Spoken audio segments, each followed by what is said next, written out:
Presiding Officer, throughout my tenure as Justice Secretary, I have taken significant steps to both strengthen our justice system and to address the rise in prison population.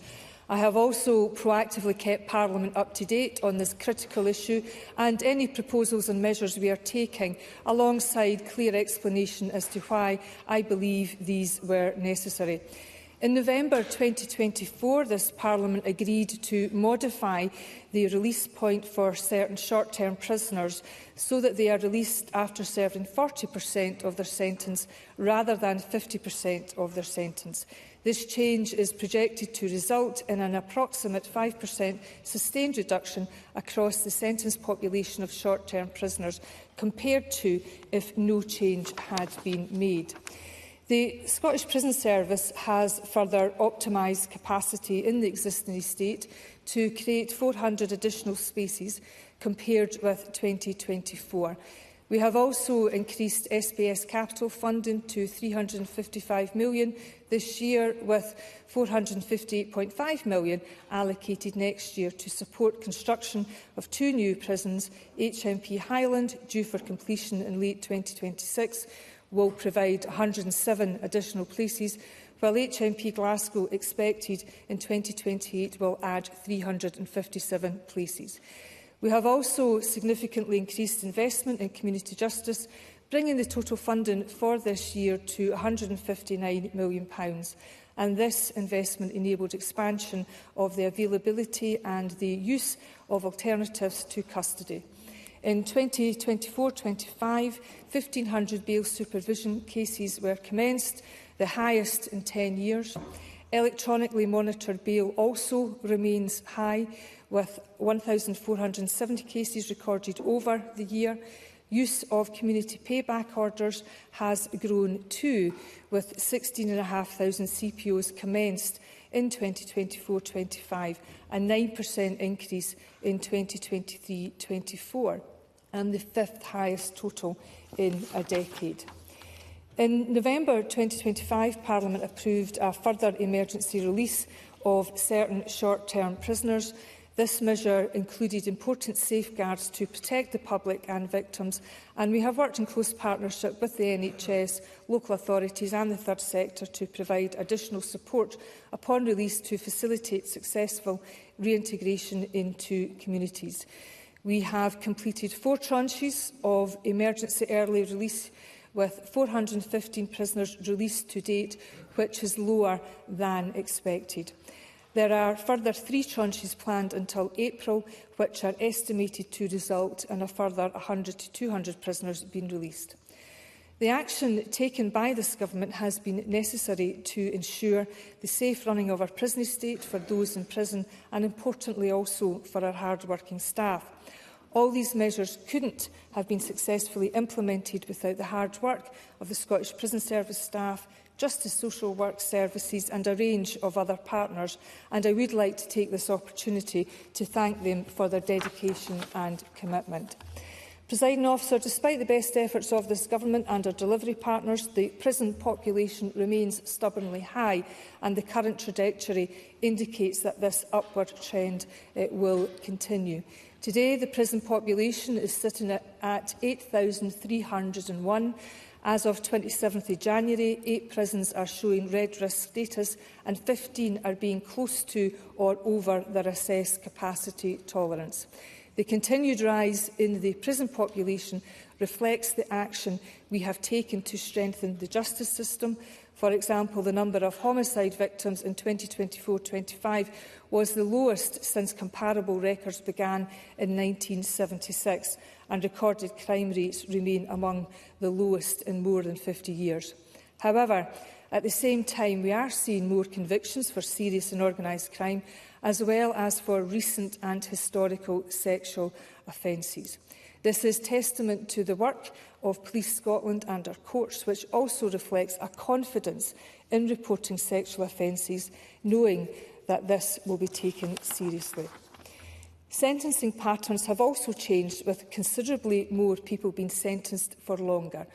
The average custodial sentence length has increased by 37% between 2014-15 and 2023-24, a significant contributor to the growing number of long-term prisoners serving 4 years or more, and one that cannot be predicted.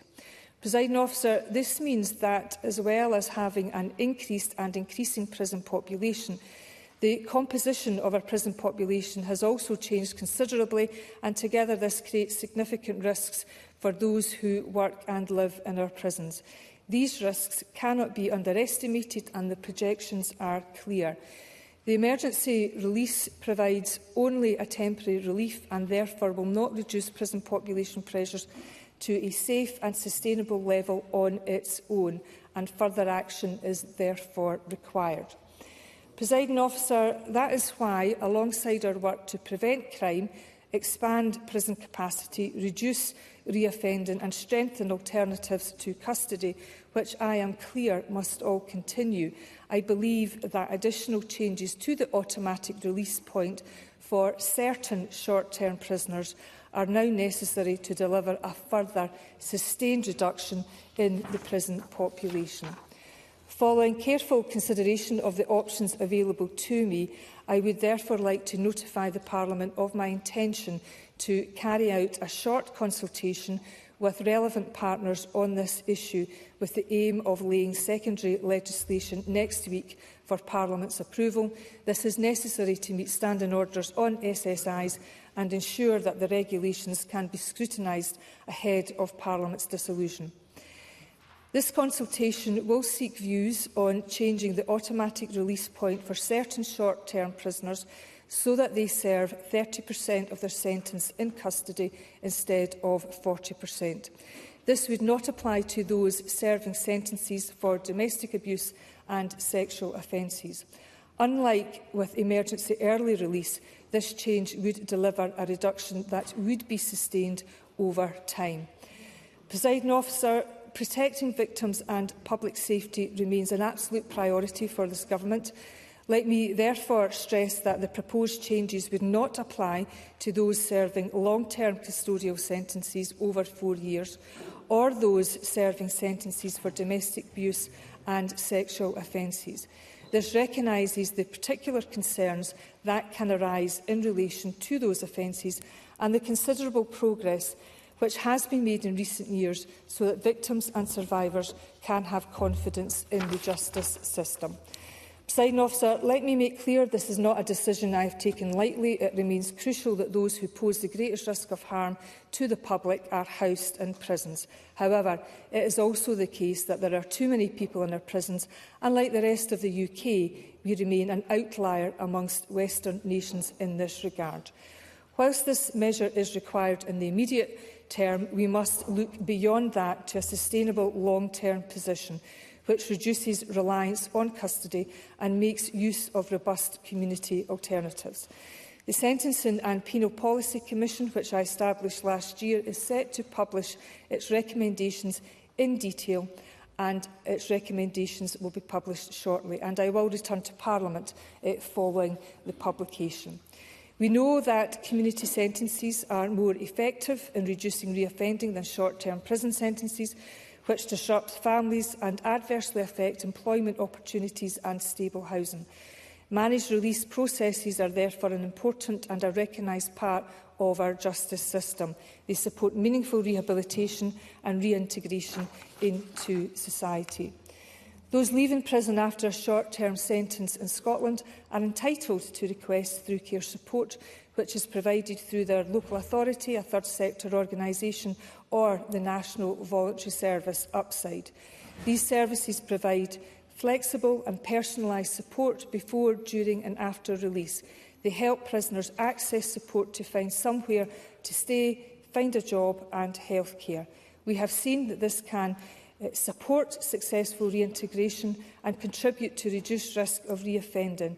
Less crime, fewer victims and safer communities.